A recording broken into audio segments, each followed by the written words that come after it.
James Charles calls out a straight dude for leading him on for fame. Police were called to Ariana Grande's home. And Taylor Swift shows us how she became the man.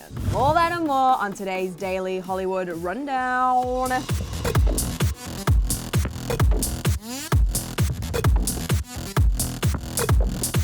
What is up, you guys? Welcome to today's episode of the Daily Hollywood Rundown, and it's a special Friday today because Drew's here. What's up, you guys? Thanks for having me, Susan. Yay! Emil's not in today, so Drew's filling in, and we have a jam-packed show in store for you guys. But before we jump into that, if you've never jumped into the subscribe button, does that make sense? Jump in it. Click it. Boot it. Do the thing. Tune it in, boot it. Do all the things and leave the comment. Oh, and also we're doing You're So Clever later on in today's show. So if you left some comments earlier in the week, you might get highlighted. So drop some comments to be featured next week. Ooh, do that. Yeah. But first, we gotta talk about Taylor Swift. It's a happy Friday indeed because Taylor Swift just dropped a 3-minute behind-the-scenes video about the making of the Man music video. And I've just got to start off by saying how crazy it was to hear Taylor's voice come out of that man. Both fans and myself couldn't get over hearing Taylor but not seeing her. It was a total mind warp. We still can't even get over how this is Taylor, but once Taylor revealed how long the makeup process took, I definitely understood why she looked so different. And it wasn't just on her face. Taylor explained that the look required changing up her whole body, and she didn't even want to get into details about some of the things she had to wear. Also learned how to smoke a cigar through rubber lips, adjust her underwear, and accidentally almost lit an extra's hair on fire in the process. But it was video. This is my favorite song off that album, by the way. Mine's I'm about to fall. Mine too, So good. actually. So shook you're about to fall. I'm so shook I'm about to fall. Honestly, it was my favorite too when I So first good. heard the album. So good. And now Love the it. music video is even like, wow. Seriously, So what a dope. transformation. But I loved her actually getting like coaching on how to be like a dude and like do the dude things. Susan, I've done this before. I made myself into a dude and I had Emil like coach me how to like walk like a dude, you know what I mean? No way. Oh my I god, did the I need makeup to see this transformation and video. all, yeah. We need to see this video. All right, Drew, so now moving on to our next story, like what's going on with James Charles? I saw a bunch of tweets and it seems like he's saying that there's straight men that are pretending to be gay and pretending to be interested in him just to get internet fame and clout. It's a whole thing going on. Let me break it down for you, Susan. James Charles is calling out men who are faking being interested in him for internet fame and went as far as saying that boys are pretending to be gay and interested in becoming his boyfriend just for clout. Okay, so this requires a little backstory. Earlier this year, James Charles took to TikTok to launch his own unofficial bachelor competition to find a boyfriend. He seemed to be half joking, half serious when he posted a video where he talked about people using TikTok as a dating app, and then he listed all of his personal interests and said, quote, "If those things are of interest to you and you're male, leave me a comment down below or I guess duet this video." And now James is revealing that straight boys are sending him videos and recording their interactions with him for clout. He took to Twitter to talk about why this is both upsetting and concerning. James replied to a fan and YouTuber Sebastian Williams, who actually had his back in this situation. Sebastian shared a video of a guy who apparently jokingly responded to James' video and screen recorded James' DMs to him and wrote, quote, "So you entered The Bachelor of James as a joke and got actually upset when he sent you a cute DM? The level of stupidity here is beyond me." James actually replied to this tweet saying, quote, "This happens weekly at this point. Some guy slides in my DMs or matches with me claiming they're interested. We talk for a few days, and once they have enough recorded content for a TikTok or tweet, they post it and claim they're straight. It's queerbaiting and it's pathetic." But that's not all James said. He went on to say that, quote, "The funniest, most embarrassing part of this is that almost every single one of them actually flirted, sent inappropriate photos, or came crawling back after their post went viral to apologize and say that they were actually still interested. I have receipts on them all." James himself then even brought up his old drama from the Tati scandal that surrounded him flirting with straight men. James tweeted again saying, quote, "Not to bring up old tea, but this shows that this stuff is very real. It was happening before my scandal and continues to happen even more now. Many boys are closeted, curious, or clout hungry and will do anything for attention. It makes dating extremely difficult and confusing." And I think it goes without saying that using people from the LGBTQ community like this for clout is wrong no matter how famous they are or what their situation is. And fans agree. One person said, quote, "Whether I am a fan or not, I will say that this is not okay. I'm sorry that people seem to think that just because you're a celeb that they can lead you on and mess with your feelings. I say post those receipts." Another said, "James Charles' fame is dangerous. People nowadays do whatever they can just to annoy or get some attention. You don't deserve being treated like this, and no one should be played or tricked with its sexuality. We can talk if you want, but be brave and take care of fake people. Love. And fellow beauty YouTuber Manny MUA came to James's defense and said, quote, "What a James is 10 times the man he'll ever be. Pandering the gays for clout is gross." Who does that? That's like I feel really so bad for James, like watching this video, and the guy was saying every time he would like, you know, bait James, he would say just joking, and it's like, well, he doesn't know you're joking. Right. Don't mess with people's hearts like that. I don't like that at all. Do better, people. Do better.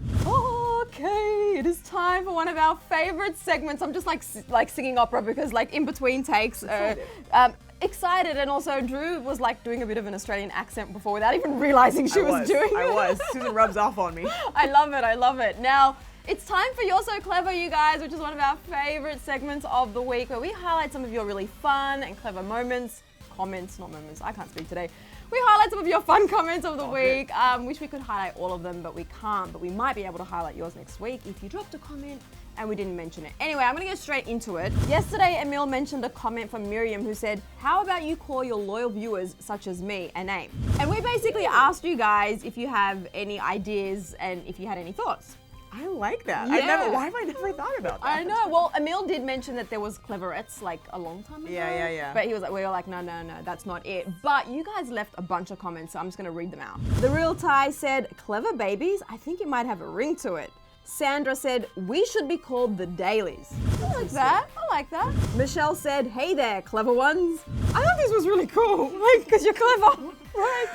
Oh! Clever with one V. Yeah. I get it. That's funny. Chef Wackety said Emilians and Susies. I like that, as well as Alexandra saying, "How about the clever people?" Stephanie said, "I pick geniuses or smarties because clever news." That's really good. I really like that one. I liked it. Tanya said, "We want to be called the Rundowns. Thanks." Ymax said, "I'm an OG. I remember Cleverettes. OMG." Paula said DHR-ers or rundown-ers. I said that really wrong, but you know what I mean. And Gabriel said the rundowns, and Devin said just call us the DHR-inators. I thought that was really cool too. Cute. Yeah. I like that. I loved all those suggestions. I'm not going to read any more comments because there was a lot there, but you know, when Emil's back next week, maybe we'll ask you guys again or drop some comments today if you have different ideas. Okay, so moving on to our next story and switching gears, kind of, sort of, but yes. Police were called to Ariana Grande's home on Wednesday, but don't freak out, you guys. Everyone's okay. It was like a whole thing. Let me explain. TMZ broke the news that police were called to Ariana Grande's home in Los Angeles on Wednesday night after they received a 911 call that shots were being fired on the property. However, they arrived to discover there was nothing wrong, and thank goodness for that. TMZ reported, quote, "Law enforcement sources tell TMZ cops sent a couple of units to the artist's LA area home Wednesday night around 5 p.m. after someone called police claiming there was a shooting in progress."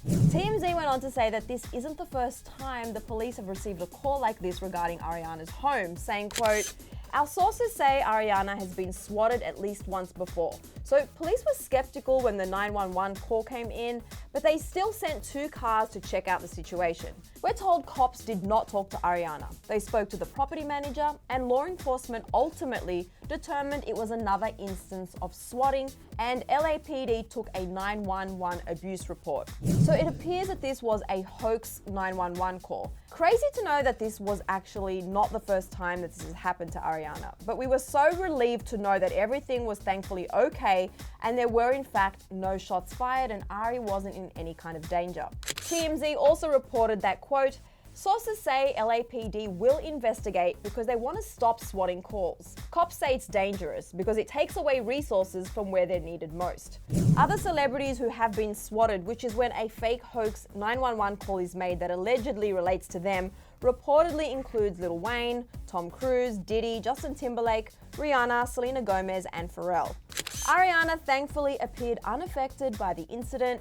She was active with fans on Twitter on Thursday, reminiscing on her recent tour after one fan posted a throwback photo from last year in which Ari was counting down until its kickoff.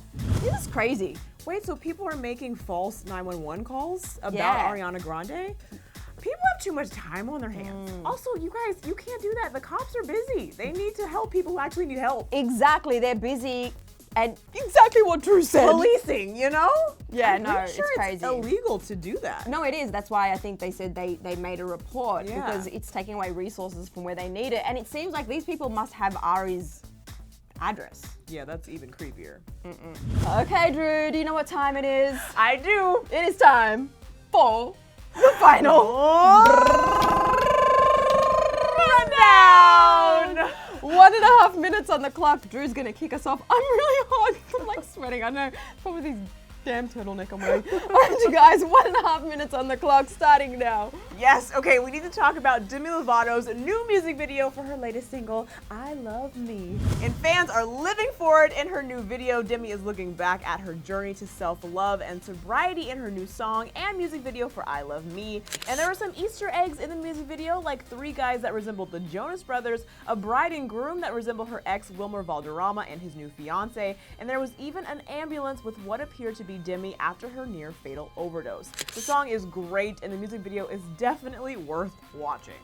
So good, and I'm So so excited for everything that this year will bring for Demi. Moving on to our next story, some more Taylor Swift news. She's made a massive contribution to Nashville. Taylor Swift, who is a longtime Nashville resident, made a massive contribution to her city's Tornado Relief Foundation. She donated $1 million to the Middle Tennessee Emergency Response Fund and posted on her Instagram story to get fans involved. Taylor wrote, quote, "Nashville is my home, and the fact that so many people have lost their homes and so much more in Middle Tennessee is devastating to me. Our thoughts and prayers go out to everyone who's been affected by this devastating disaster." Yes, and also fans are worried for Post Malone. Fans are concerned about Post Malone after very weird and worrisome videos of him falling, crawling, and trying to stand upright on stage went viral on both Twitter and TikTok. He was performing his track I Fall Apart and he appeared to actually fall to the ground. He then stumbled and rolled around and it looked like he was struggling to push himself up back on his feet. He hasn't spoken out about what was going on during that performance, but we hope he's okay and getting help if he needs it. Well, nope. Everybody just stay safe and stay healthy and love yourselves, you know? Yes, that is the motto to go into this weekend. Today's, Friday, like kick off your weekend and a brand new week, just spreading love. Spreading love, y'all. Speaking of which, thank them for watching this, man. Yes, you guys, that is it for today's episode of the Daily Hollywood Rundown. Thank you so much for joining us today. Thank you. Being amazing as always. And before you go, we have some questions. Yes. Drew, do you have a question? I do have a question. I have a lot of questions about life in general. Yes, and like what's for lunch? What's for lunch? Oh, I want to know, what do you guys think about the whole Taylor Swift behind the scenes of The Man? Because I love that video. It's such a cool video, yeah. Drop it in the comment section. Also, what are your thoughts on the story we discussed today about James Charles? Do you feel for James going through this? Like, it really is, it's really horrible. It sucks. Yeah, and Sucks. people really need to give James a break. Give him a break, guys. Take a break this weekend. Take a break, and also join us tomorrow for Celebrity Lowdown. We'll see you tomorrow. Bye, guys. But hold on, you guys. Before you go anywhere and before tomorrow's Celebrity Lowdown, you should click right over here for yesterday's episode of DHR. And then make sure you hit that bell for notifications when we post and hit that subscribe button. Subscribe.